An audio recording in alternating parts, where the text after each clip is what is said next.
Good morning students. आज मैं आप लोगों को 9वीं कक्षा के संस्कृत व्याकरण में उत्व विसर्ग संधि का दूसरा नियम बता रहा हूँ। उत्व विसर्ग संधि का दूसरा नियम में है विसर्ग का उ। यदि विसर्ग के पहले अ हो और उसके बाद हर्ष वर्ण अर्थात किसी भी वर्ण का तीसरा, चौथा, पांचवा वर्ण या य, र, ल, व, ह में से कोई वर्ण हो तो विसर्ग का उ हो जाता है और अ और उ मिलकर के गुण संधि के आधार पर ओ हो जाता है। जैसे छात्रः हसति, छात्रो हसति। यहाँ आपने देखा कि विसर्ग के पहले अ है, छात्र प्र में अ है और विसर्ग के बाद ह है, इसलिए विसर्ग का उ हुआ और वह उ अपने पहले के अ से मिलकर गुण स्वर संधि के आधार पर ओ हो गया है, तो बन गया है छात्रो हसति। उसी तरह से सह जोड़ रोचते, सो रोचते। यहाँ भी विसर्ग के पहले अ है और विसर्ग के बाद र है, तो विसर्ग का उ और गुण स्वर संधि के आधार पर ओ हो गया है, तो सो रोचते बन गया है। उसी तरह से मृगः जोड़ धावति, मृगो धावति। यहाँ भी विसर्ग के पहले अ है और विसर्ग के बाद तवर का चौथा वर्ण ध है, तो विसर्ग का उ और अ के साथ मिलकर ओ हो गया है।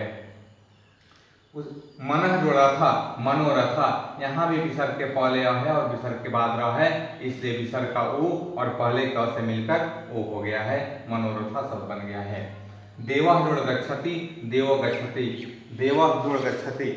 यहाँ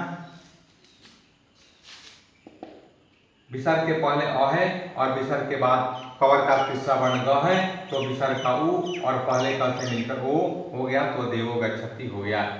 रामः जोड़ मन्यते, रामो मन्यते। यहाँ पर विसर्ग के पहले और विसर्ग के बाद कवर का पांचवा वर्ण ग है, इसलिए विसर्ग का उ हुआ और पहले क से मिलकर ओ हो गया, तो रामो मन्यते हो गया। यशः जोड़ गानम, यशो गानम। यहाँ भी विसर्ग के पहले अ है और विसर्ग के बाद कवर का तीसरा वर्ण ग है, तो विसर्ग का उ हुआ और वह पहले क से मिलकर ओ हो गया, यशो गानम हो गया। कृष्ण जोड़ धन्य, कृष्णो धन्य। यहाँ विसर्ग के पहले अ है और विसर्ग के बाद कवर का चौथा वर्ण ध है, इसलिए विसर्ग का उ और वह पहले क से मिलकर यहाँ ओ हो गया। मनः जोड़ गतम, मनोगतम। यहाँ भी विसर्ग के पहले और विसर्ग के बाद कवर का तीसरा वर्ण ग है, तो विसर्ग का उ और पहले क से मिलकर ओ हो गया। रामः जोड़ दोगधि। यहाँ विसर्ग के पहले है और विसर्ग के बाद तवर का तीसरा वर्ण द है, इसलिए विसर्ग का उ और पहले क से मिलकर ओ हो गया, तो रामो दोगधि हो गया है। अब फिर यहाँ राम जोड़ घोषति, रामो घोषति। यहाँ विसर्ग के पहले है, विसर्ग के बाद कवर का चौथा वर्ण घ है, इसलिए विसर्ग का उ और पहले क से मिलकर ओ हो गया। अश्व जोड़ घोषति, अशो घोषति। विसर्ग के पहले अ है और विसर्ग के बाद कवर का चौथा वर्ण घ है, तो विसर्ग का उ और पहले क से मिलकर ओ हो गया, तो अशो घोषति हो गया।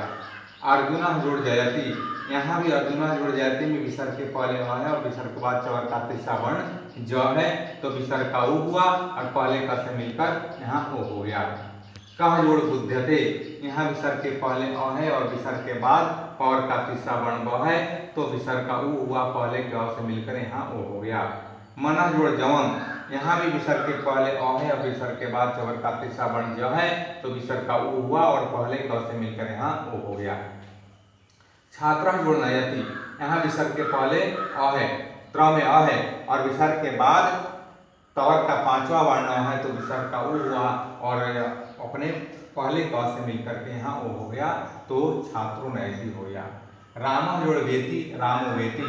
यहाँ विसर्ग के पहले अ है, राम में म में अ है और विसर्ग के बाद वह है, तो विसर्ग का उ हुआ, पहले क से मिलकर यहाँ ओ हो गया, तो रामो वेति हो गया।